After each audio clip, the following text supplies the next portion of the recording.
We've seen him lose so much, you know. We've seen him kind of lose himself a little bit in, I'm all about these tablets and I'm all about this job. Yeah. Where do you see him now?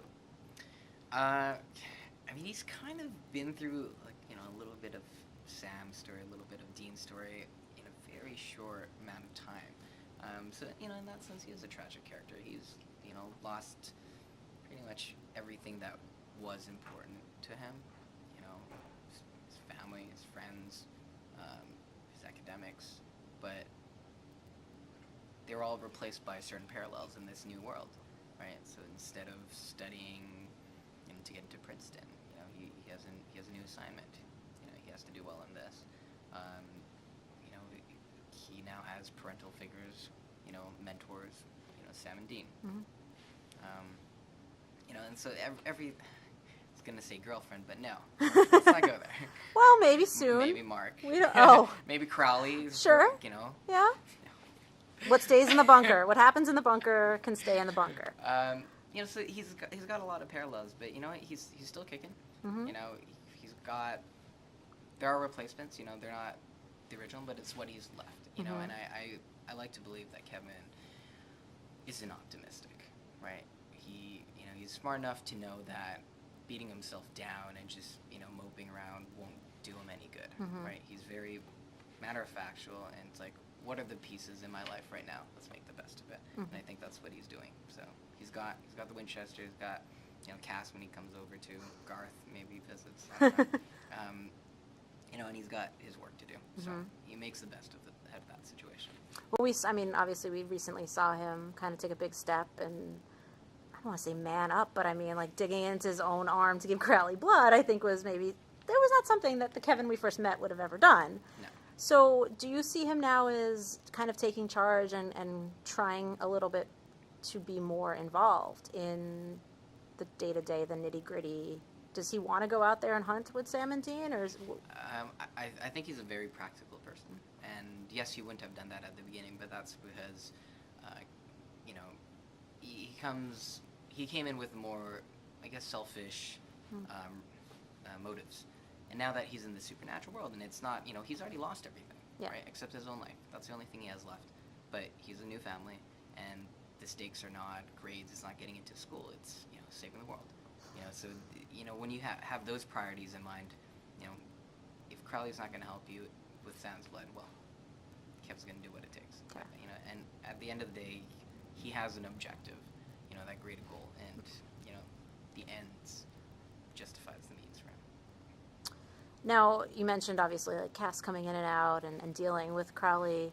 What, going forward in this season, are we seeing evolutions to the way Kevin responds to certain people? I mean, is his relationship with any of these guys changing? No, like with Winchesters? Well, no, I mean, I figure their relationship evolves. But I mean, with Cass, for example, who comes in and out, I mean, they don't really interact that much. Is that true of future episodes? Or yeah, I mean, they don't really interact that much. I mean, Cass, he's not allowed in the bunker anymore. For now. Yeah, for now.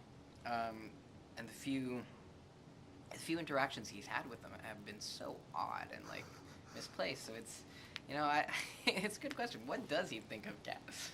You know, he was this crazy angel, and then he became, you know, more of a vengeful one. That, you know, yeah, you know, well, I'm pretty sure he's probably spoken to Sam and Dean about it by now, but, you know, he's probably still, you know, got mixed feelings about Cass. I mean, he knows obviously what went on with Mama Tran. Is he on a mission to find this guy and to fix things? Does he believe that things can be fixed, Kevin? Let's see, what happened in the last episode? Well, this isn't necessarily related to the last episode. I just mean because, you know, we've been told that it can't be fixed, that they can't go home to heaven. But you did call Kevin an optimist. Yeah. So, I mean, is he kind of out there that we'll see in future episodes, like, trying to find an answer? Like, where is he focused? Right. So this last episode, Crowley revealed that it can't be fixed. How much does Kevin trust Crowley? But at the same time, he's reading through this tablet, and he did mention that, you know, it was like when Mama Tran wrote it, you know, he didn't want even prophets to read it, right? And knowing Mama Tran, you know, I'm sure Kevin, you know, question. Without...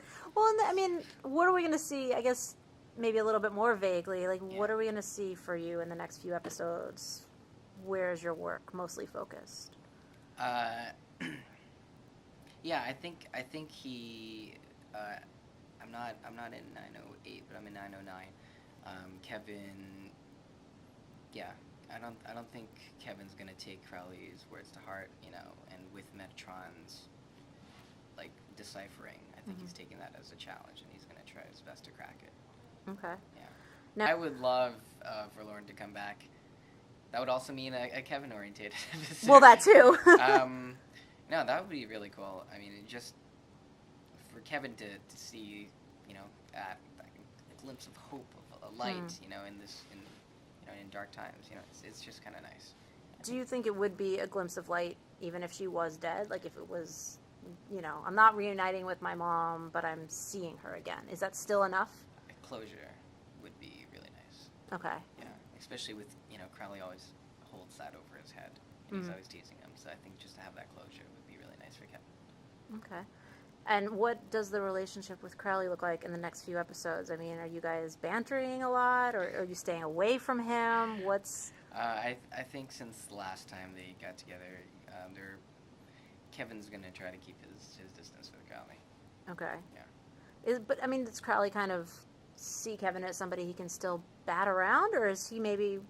I respect this guy a little bit more. He's, you know, not what he... I love the relationship. You know, Crowley definitely used to think that. Yeah. You know, Kevin went up them a few times, and you know now, you know, it's a game for Crowley. He really enjoys it. He's not used to, you know, he's not used to having that. It used to be a cat and mouse game. Now it's, you know, it's a little bit of both. So, yeah, I really like the relationship between the two, and I think it's cool. And